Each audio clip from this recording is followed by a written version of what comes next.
বিচারক জিজ্ঞেস করলেন, বুড়িমা তুমি কি ঠিক রুটির দোকানে রুটি চুরি করতে যা ধরা পড়ছো? মহিলা ডাক দেখা, হ্যাঁ বিচারক, রুটির দোকানে রুটি চুরি করতে যাই আমি ধরা পড়ছি। বলে, বুড়িমা কি জন্য তুমি চুরি করতে গেলা?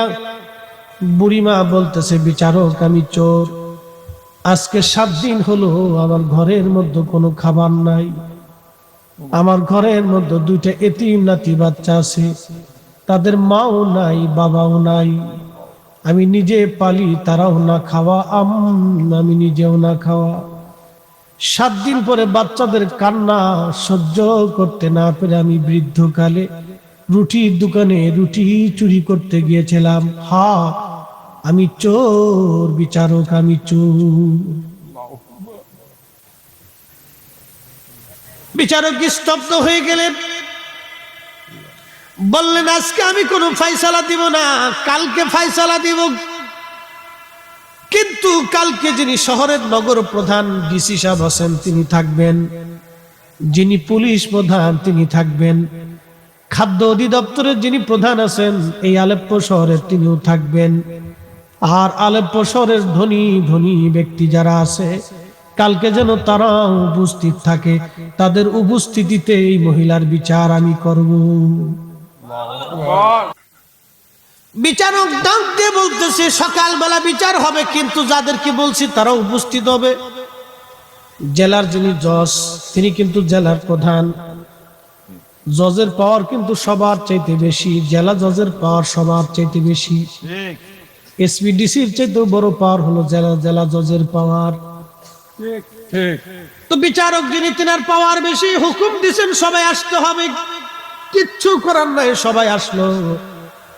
বিচারক বিচার করতে বললেন যে বুড়িমা চুরি করতে গেছে, হাতে নাতে ধরা পড়ছে, কিন্তু বুড়িমা ইচ্ছা করে চুরি করে নাই, বুড়িমা চুরি করতে বাধ্য হয়েছে, কারণ 7 দিন তার ঘরে কোনো খাবার ছিল না, এতিম বাচ্চা তার ঘরের মধ্যে।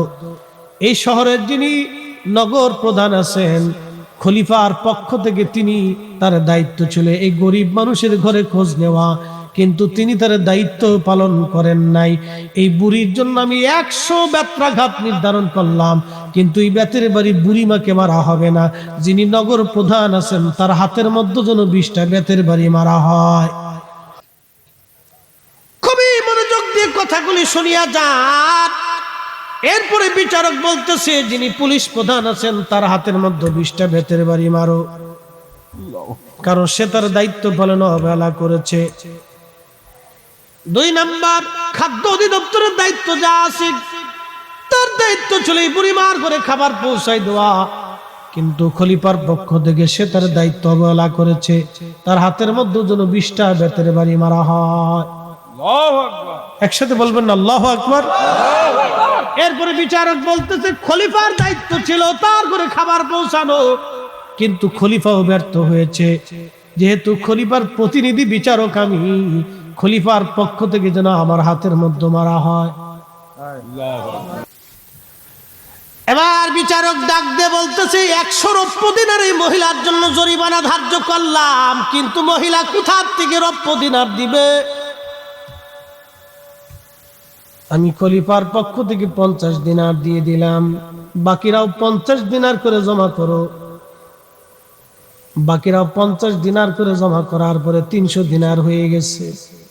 300 দিনার হয়ে যাওয়ার পরে 100 দিনার রাখা হলো রাষ্ট্রীয় কোষাগারে বরাদ্দ জরিমানা বাবদ, আর 200 দিনার ছিল, 20টা দিনার দিয়ে দেওয়া হলো রুটির দোকানদারকে ক্ষতিপূরণ, আর 180 দিনার দিয়ে মহিলার হাতে দিয়ে দেওয়া হলো, মা 180 দিনার আপনার হাতে দিয়ে দিলাম, আগামী মাসের মধ্যে ইরাকের বাগদাদে আপনি উপস্থিত হবেন, খলিফাতুল মুসলিমিন হারুনুর রশিদ সবার সামনে আপনার কাছে ক্ষমা চাইতে বাধ্য।